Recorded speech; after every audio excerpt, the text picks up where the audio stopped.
Bueno, buenas tardes a todos. Bienvenidos de nuevo. Continuando entonces con este evento, vamos a seguir con el curso para grupos de apoyo. Tengo el honor y el agrado de compartir en este momento la presidencia de esta sesión con Julieta Franco. Julieta es médica experta en VIH y con ella pues hemos compartido ya durante muchos años en este trajinar por la atención de los pacientes con VIH. Yo soy Juan Carlos Alzate, también soy médico experto en VIH, ya con varios años pues trabajando como les digo. Para no demorar mucho y para que podamos seguir cumpliendo con el plan, vamos entonces a presentar inicialmente nuestra primera conferencia, la cual se llama Infección por VIH y cavidad oral, es solo la bioseguridad, y la cual está a cargo de la doctora Luz Estela Herrán, quien es odontóloga, máster en VIH y quien trabaja actualmente con Infectoclínicos SAS. Bienvenida, doctora Luz Estela.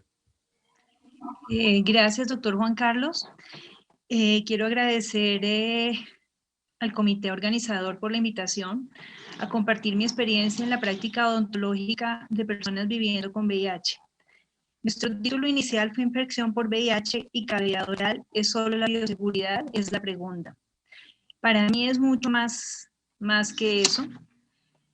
Dado que la atención odontológica en personas viviendo con VIH es bastante especial. De ella depende en cierta medida mejorar la calidad de vida del ser humano que tenemos al frente, y lo cual ciertamente es un reto cuando el ejercicio de la odontología hoy está enfocado totalmente hacia la parte estética y a la belleza de la persona.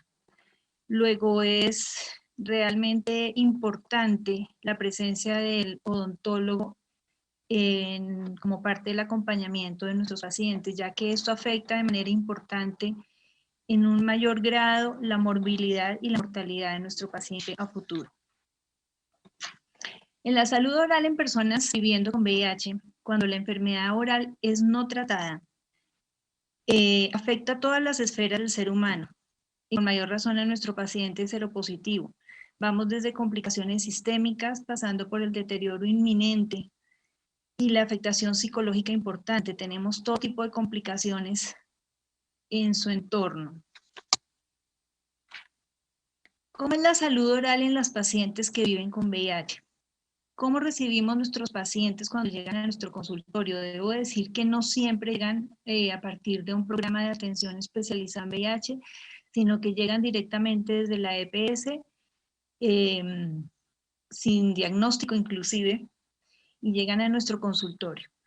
La caries dental en la mayoría de los casos afecta el 66 y el 80% de las piezas dentales de nuestros pacientes. Eso no es ninguna sorpresa, dado que la caries afecta a la población mundial en general. Sin embargo, la presentación que tenemos de las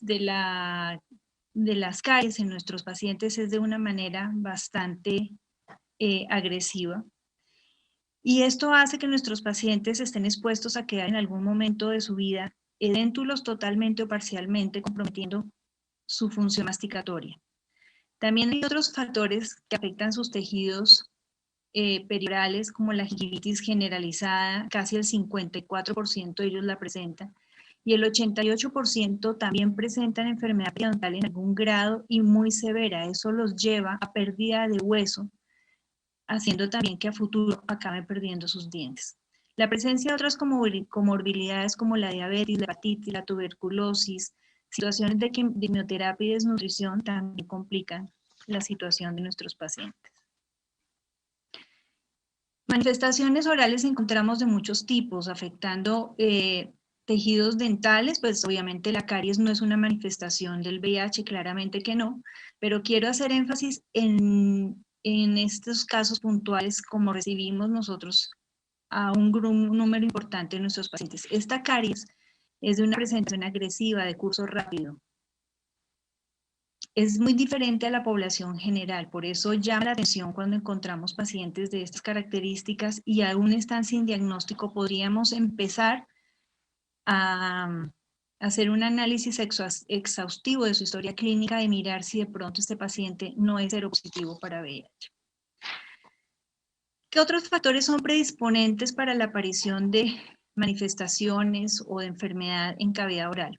Claramente el recuento del linfocito CD4 menor de 200 células, una carga viral positiva, de pronto desbordada, y también la falla terapéutica. Muchos de nuestros pacientes que ya presentan falla terapéutica vuelven al estadio inicial cuando encontramos estas situaciones. Es importante también tener en cuenta que otros factores que no son inherentes al VIH, pero que también generan impacto, son la pobre higiene oral o inexistente, ya que muy a mi pesar debo decir que los odontólogos nos hemos enfocado en otras áreas de la odontología y no a hacer prevención. Entonces, la mayoría de nuestros pacientes desconoce totalmente cómo mantener una higiene oral eficiente. Hábitos de vida como el cigarrillo, la farmacodependencia, prácticas sexuales no convencionales, las prácticas de sexo oral, el sexo oroanal, compartir objetos sexuales también generan impacto en los tejidos blandos de cavidad oral. Esto también hace que el escenario empeore de cierta manera. Cuando recibimos nuestros pacientes, un 40-80% experimentan manifestaciones orales de algún tipo. Y estas nos llaman la atención porque si el paciente no estuviera diagnosticado, podríamos pedir una prueba, por ejemplo, si es un paciente que viene de la EPS sin ninguna remisión específica. Si ya el paciente está diagnosticado, estas manifestaciones nos pueden indicar claramente en qué estadio se encuentra y es el punto de partida para nosotros iniciar un diagnóstico y un tratamiento. También nos puede predecir el avance de la enfermedad. La etiología de estas manifestaciones es muy diversa, pueden estar causadas por virus, por hongos, por bacterias, inclusive la presencia de lesiones neoplásicas también llaman la atención, podemos encontrar 2 y 3 manifestaciones al tiempo en un solo paciente. Por eso es importante tener, digamos, como el ojo entrenado para no dejar pasar, no enfocarnos solamente en el tema dental, sino también en el tema oral, su garganta, mirar todos los tejidos, paladar, carrillos, labios, lengua, amígdalas. Es bastante importante hacer un examen exhaustivo. ¿Cuáles son las manifestaciones orales asociadas a la infección por VIH más comunes? Entonces tenemos la candidiasis oral, la queilitis angular también. En esta diapositiva resalto las más importantes. No quiere decir que las otras no se presenten. Unas podrían aparecer en pacientes con terapia o sin terapia antirretroviral. Inclusive los recién diagnosticados también la tienen. Pero también significa que no siempre, aunque entren a la terapia antirretroviral, estas lesiones y manifestaciones van a desaparecer. Estas se van a mantener en el tiempo y son fluctuantes de acuerdo también al estado inmunológico del paciente. En algunos casos, un episodio simple de estrés podía disminuir sus defensas y reaparecer. Por lo tanto, debemos estar en capacidad de informar y educar al paciente y advertirle de esta situación. Esto se va a volver crónico en la mayoría de los casos. Otro tipo de manifestaciones en tejidos también no dentales, como tejidos de soporte, maxilares y encía, son importantes. Cuando presentamos, digamos, gingivitis necrotizantes, necrosis en hueso, lesiones ulcerativas, etcétera, la vida del paciente se complica muchísimo, la alimentación estéticamente es bastante complejo para un paciente padecer esta situación y esto afecta de manera importante su calidad de vida. Y si estamos en el mundo de la estética, pues ¿cómo podemos pensar que un paciente en estas condiciones puede llevar una vida normal? La candidiasis en múltiples presentaciones también nos avisa claramente que un paciente se encuentra en un estado de deterioro o que está sin diagnóstico. Sin embargo, tenemos de múltiples presentaciones, inclusive algunas de ellas podrían estar subclínicas. Sabemos que pacientes que oficialmente no están diagnosticados o que tienen acceso a medicamentos pueden hacer que estas lesiones aparezcan o desaparezcan en algún momento. Y el paciente a veces se automedica y eso podría pasar subclínico. No debemos desestimar estas situaciones. Esto debe hacer también que hagamos diagnósticos diferenciales con otro tipo de patologías, porque también podríamos estar en el otro lado de la escena cuando el paciente no tiene VIH y de pronto sí estamos ante otra situación completamente diferente. Lesiones en tejidos periorales como la boca también son importantes. Lesiones de tipo verrucoso como el molusco contagioso, de tipo ulcerativo como aftas son frecuentes. Son de unas presentaciones bastante atípicas, bastante grandes, llaman la atención, a diferencia de un paciente que no tiene el VIH. Obviamente esto causa muchísimas molestias a la hora de consumir alimentos, son dolorosas y requieren un tratamiento inmediato. Es importante tener contacto con el médico tratante y referirlo de una manera rápida. ¿Qué otro tipo de lesiones estamos encontrando en boca? Las lesiones papilomatosas relacionadas probablemente con virus del papiloma humano. En el último tiempo he notado en mi consulta y en mi práctica clínica que casi el 40% o más de los pacientes, si bien en aumento, están presentando una o muchísimas múltiples lesiones de este tipo en su boca, en todos los tejidos, en la parte orofaringea, en el paladar, en los labios. Y el paciente realmente no consulta puesto, o sea, generalmente a veces, salvo que sean como en esta situación bastante visibles, el paciente no consulta, menos que le impida o se muevan y le impida deglutir, al paciente le llama la atención. Estas lesiones se les debe hacer un seguimiento permanente, retirarlas y biopsiarlas en la mayoría de los casos. Otro tipo de lesiones neoplásicas como carcinomas, escamos celulares también, por el consumo también de cigarrillo, de tabaco, de sustancias psicoactivas, también son importantes de tener en cuenta. Y nuestros pacientes también las presentan, teniendo en cuenta los hábitos de estilo de vida que presentan en su mayoría. También encontramos lesiones causadas por la terapia antirretroviral. Algunos son por efectos secundarios de algunos grupos de antirretrovirales. Podemos encontrar hiperpigmentaciones en la lengua y en las encías, que para un ojo que no se ha entrenado puede generar también, inclusive para el mismo profesional, el odontólogo, algún diagnóstico erróneo con respecto a lo que está encontrando. Encontramos eritema multiforme también, como reacciones alérgicas en labios, y también la boca seca causada por la serostomía complica muchísimo la situación. Tenemos que tener en cuenta que la saliva es un vehículo importante de limpieza y autohigiene de la cavidad oral, entonces aumenta de manera importante la infección en todos los tejidos.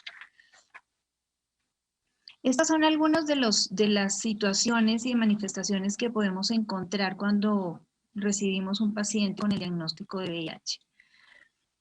¿Qué nos dice la guía práctica clínica 2014 con respecto a la atención odontológica de los pacientes portadores del virus? Dice en uno de sus apartes que el paciente tendrá una valoración inicial por odontología que incluye historia clínica y diagnóstico. Y tristemente, muy a empezar, debo decir que no todas las EPS que tienen pacientes o grupos de atención están haciendo lo correcto. Se quedan hasta ahí, llegan hasta ese momento únicamente donde el paciente consulta al odontólogo, el odontólogo le hace la historia clínica, el diagnóstico, pero no va un paso más allá. Se vuelve exclusivamente la atención por urgencias, o sea, el paciente solo va a ser atendido cuando tenga dolor o alguna emergencia. No se generan tratamientos planeados que hagan que el paciente esté vigilado permanentemente. ¿De qué depende que el paciente acceda a este tipo de atención? Esta evaluación odontológica queda a criterio del médico tratante, del infectólogo, del médico entrenado y de un odontólogo general a partir de su EPS. Inclusive el mismo paciente desconoce cuál es la importancia de estar formando parte de un grupo de atención especializada y desconoce qué tipo de complicaciones, no solamente dentales, pudiera llegar a tener a futuro.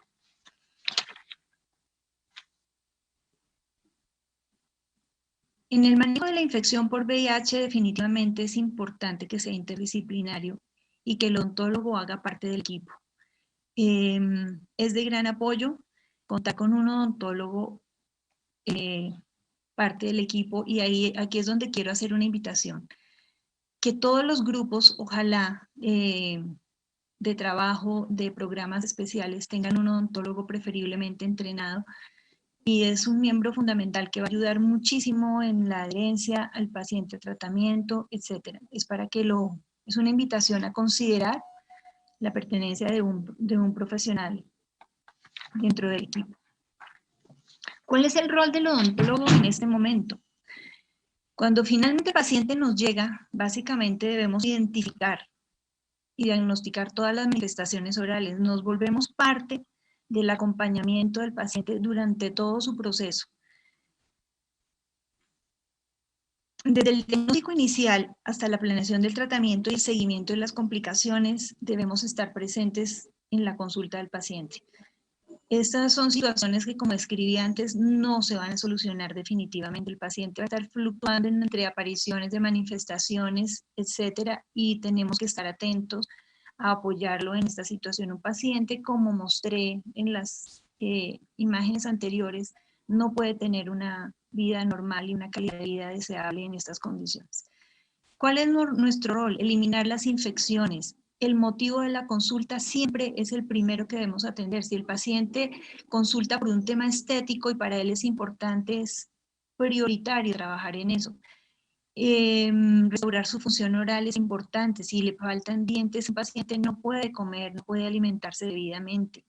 Debemos estar formando parte de la educación y del apoyo en hábitos saludables de higiene oral, pero no significa solamente enseñarle a un paciente a lavarse los dientes. Tristemente debo decir que las fases preventivas o fases periodontales o las educaciones en salud para toda la población colombiana se volvieron simplemente una profilaxis y en la enseñanza del uso del cepillo y una crema dental. Esto no es suficiente para estos pacientes. Debemos involucrarlos de manera importante en ese autocuidado. Esto nos hará, digamos, limitar la posibilidad de manifestaciones sistémicas. Cuando eliminamos y tenemos toda clase de irritantes en boca y logramos eliminarlos diariamente mediante ese cuidado continuo, el paciente disminuye en una forma importante las manifestaciones sistémicas. Disminuye la urgencia odontológica.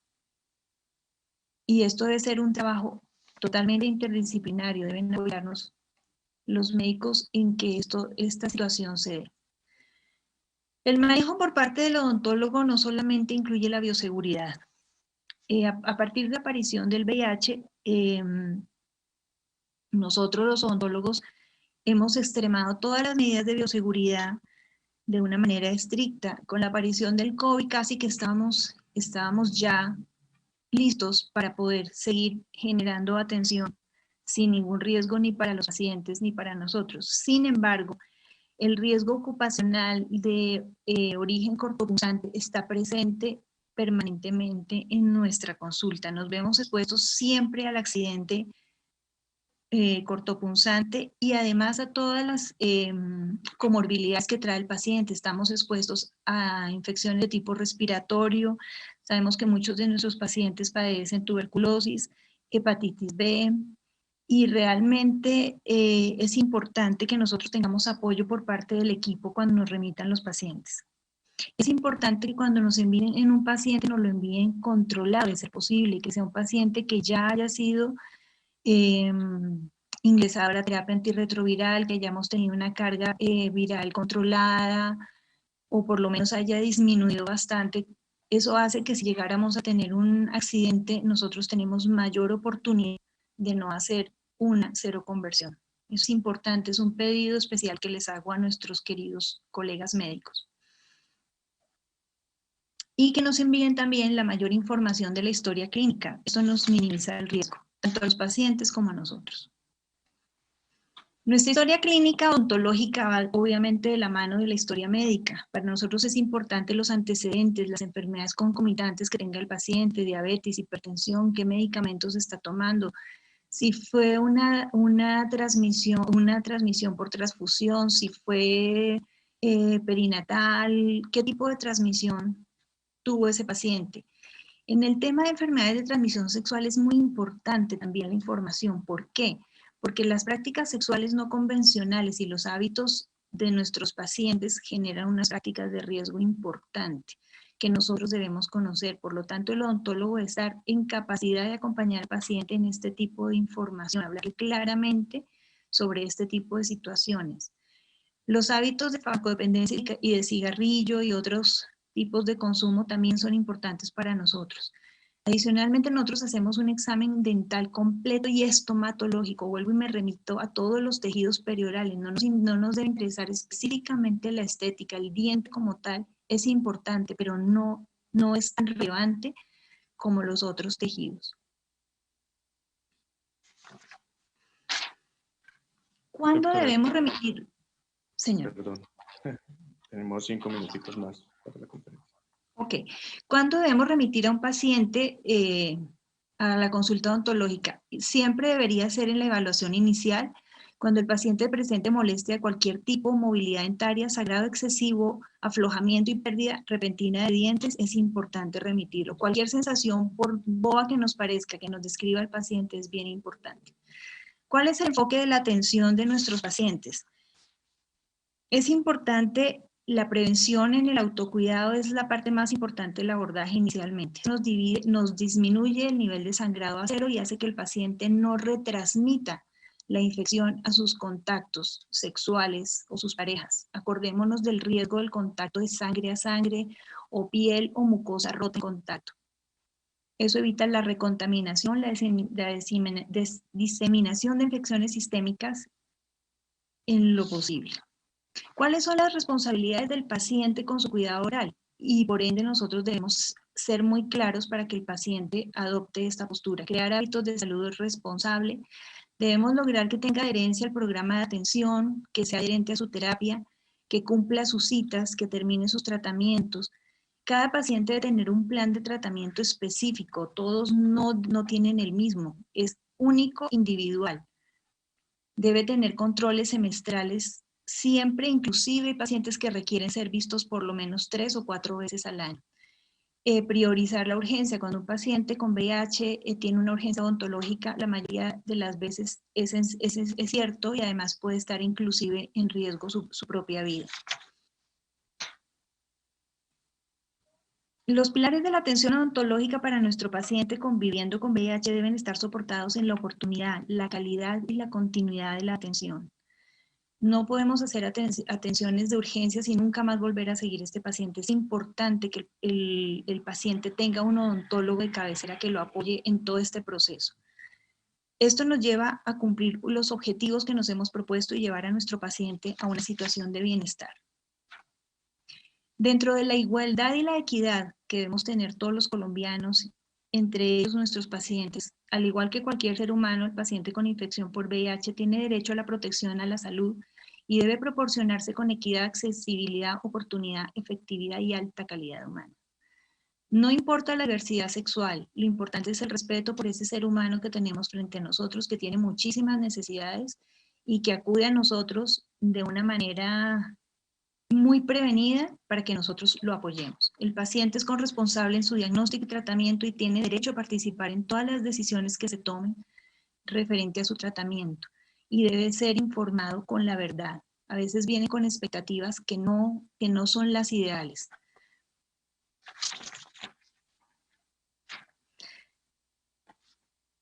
Bueno, agradezco a todos la atención a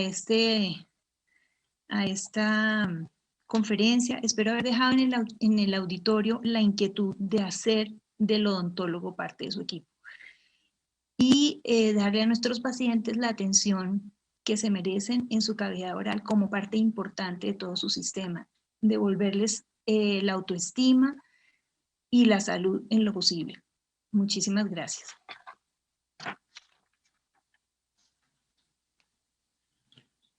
Doctora Luz Estela, pues muchas gracias por esta charla y me sorprende y me agrada mucho haber escuchado esta charla porque realmente el tema de la salud oral muchas veces no lo tratamos como deberíamos incluso tratarlo en la atención de nuestros pacientes en los programas o incluso en este tipo de eventos académicos.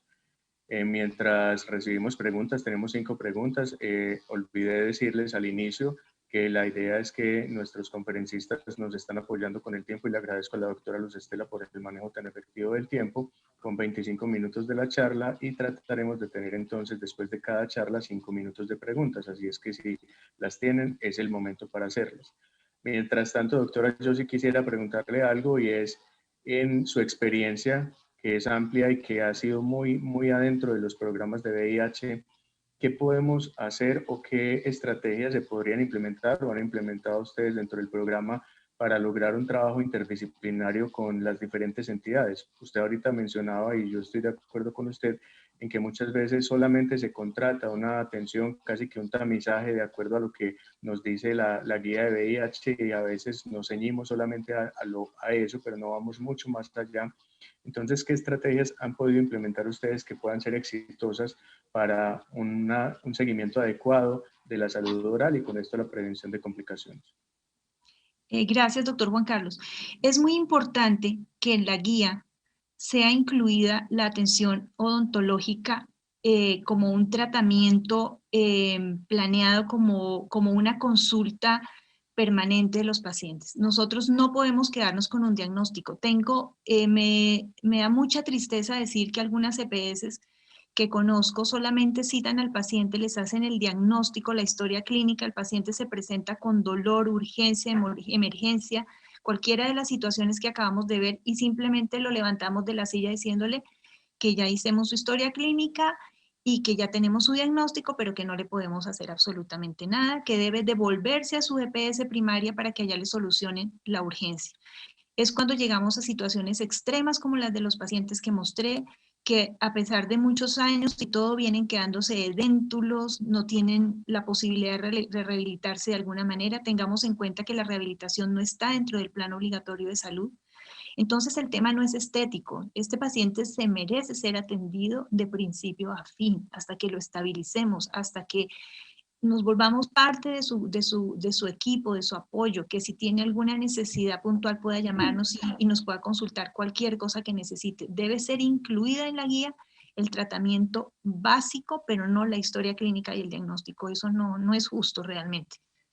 Hay unas EPS que sí le prestan al paciente una atención completa. Yo trabajo para compensar EPS y ellos son muy juiciosos con la atención de los pacientes.